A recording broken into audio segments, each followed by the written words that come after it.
It was a night I'll never forget, one of those moments that stays burned in your memory forever. A simple, quiet evening turned into a living nightmare, and to this day I still shudder when I think about what could have happened. If you think you're safe in your own home, think again. It was a chilly night in early March, a couple of years ago.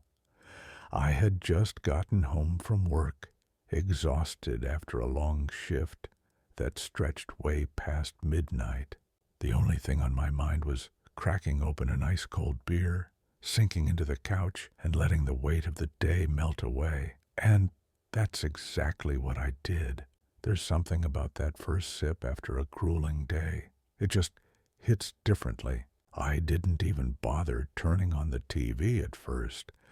I just sat there, eyes closed, feet propped up, letting the silence wrap around me like a warm blanket. But peace and quiet, that's a luxury I never seem to have, because not even 10 seconds later, every single light in my house shut off at once. You know that eerie static pop right before a power outage? That tiny sound that signals something is very, very wrong.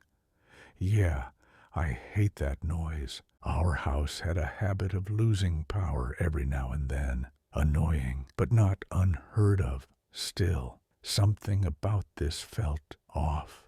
I stepped outside, hoping to see if the neighbors were affected. The cold air bit at my skin as I scanned the street. Most of the houses were dark, but then I spotted one with its lights still on. Just mine then. Frustrated, I sighed and turned to head back inside, only to find the front door locked. My heart skipped a beat. That didn't make sense. I twisted the handle again. Nothing. I banged on the door, calling my wife's name, but there was no answer. The house was pitch black, eerily silent. A creeping unease settled in my chest as I moved toward the backyard. That door was locked too.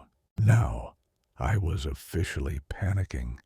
My wife never locked both doors, not unless something was seriously wrong. Then I saw it, the garden hose.